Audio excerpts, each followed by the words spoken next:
So I had finals today, and in my language class, the final was basically to just speak orally about something for a few minutes, anything you wanted, to the teacher.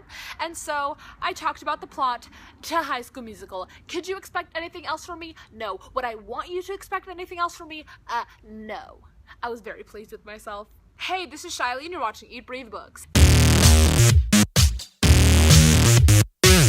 This is the last time that I will be making excuses for being MIA. That was a little sign language there. I'm really sorry, you guys. It was the end of the year. I'm not a senior. Oh my god, I was about to say I'm a senior in high school. I'm no longer a senior in high school because today was my last day of school.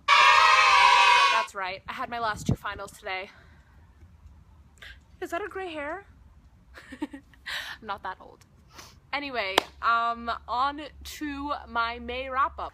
The first book that I read in May, I actually started in April, but I was having one of those weird reading slumps and lots of stuff to do because it was right after spring break. So I finished it in May, and that's The Winter's Curse by Marie Rutowski. Sorry, the dust jacket's in my room.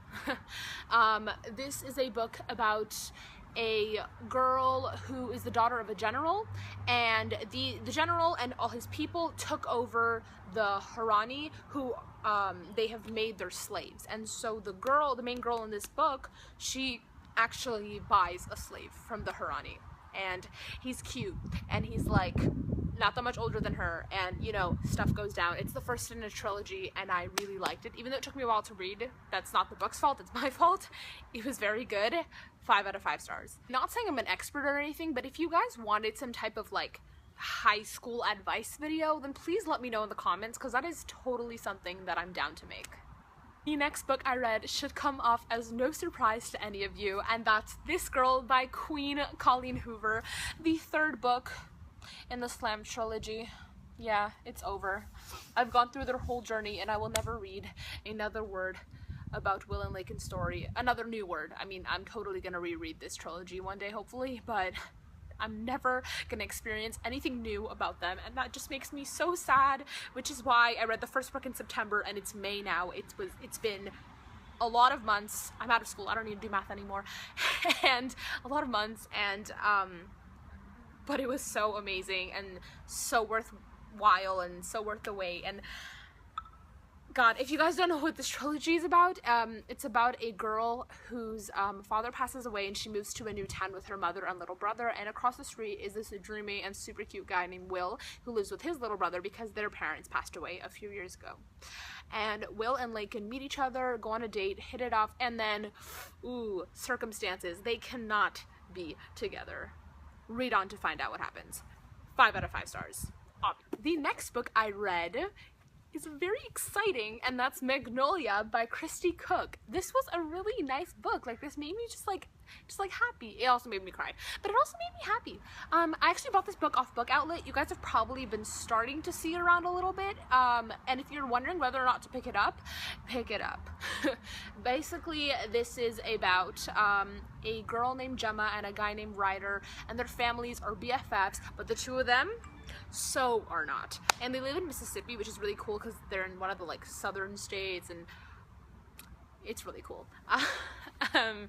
That sounded so like California of me to say, but I am from California, so there you go, fun fact. But yeah, Gemma and Ryder basically hate each other, and stuff happens, and I think you can guess. 5 out of 5 stars. Okay.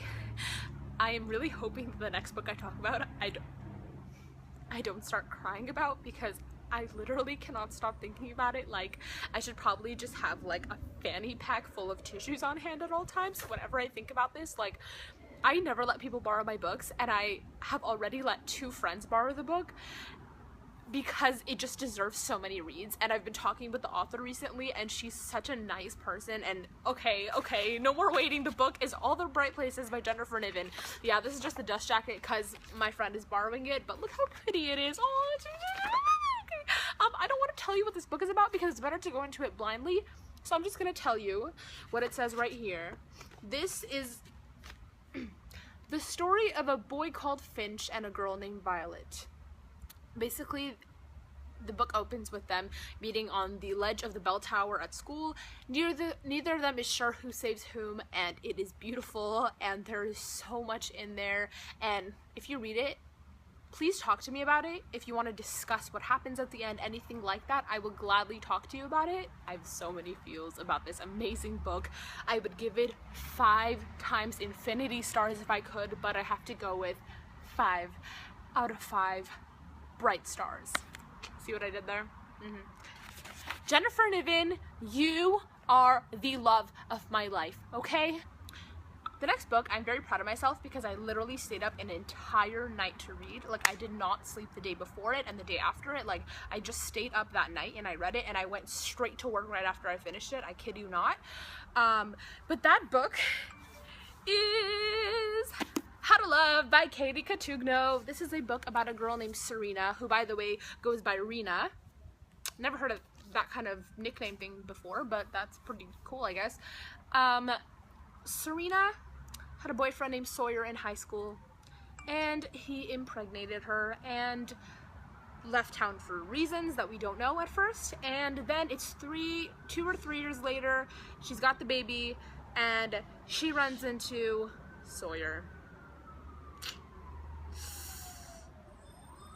5 out of 5 stars. Woo! The next book that I read in the month of May was Losing It by Cora Carmack. Okay, I'm just gonna say what I said in my Goodreads. This was a great book. It was very funny. It was very fun. Blah, blah, blah, blah, blah. But some of this content was not on fleek. I mean, it's kind of obvious from the cover and the first word of the back cover. But yeah, some of that content was just not fly. So I couldn't give it 5 out of 5 stars because books like that I can't give 5 out of 5. Because books like that, I just don't feel right giving 5 out of 5 stars unless they're like really, really special. But details, no. Anyway, this book is about a girl named Bliss who meets a guy named, come on, you're British. He's a British guy, okay? And they meet and they hit it off, and it turns out that he's her drama teacher.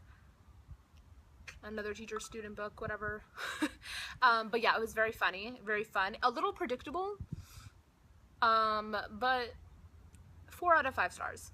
And lastly, I didn't finish this book in May, and I still haven't finished it. I just read the first 48 pages of The Brilliant Light of Amber Sunrise, which is about a boy named Francis who's diagnosed with leukemia, and he's British, by the way. And he's diagnosed with leukemia, and he meets a girl named Amber at the hospital. So I'm guessing it's their love story. And I'm really happy to finally be reading this. I wanted to read it for so long, and this is a beautiful cover, and I feel like it's going to be really heart-wrenching. And there you guys have it. Those are all the books that I read in May. Thank you so much for watching. I'm leaving my links below as usual, my Twitter, my Instagram, my Goodreads. By the way, I wrote a slam poem about embracing the way you look and different things like that, and I performed it for my school, and a couple people requested that I put it on YouTube. So if that's something that you guys want to see also, please just let me know, tweet me, comment, something like that, letting me know you want to see my slam poem, and I will definitely put it up for everyone to watch. Thank you so much. Bye.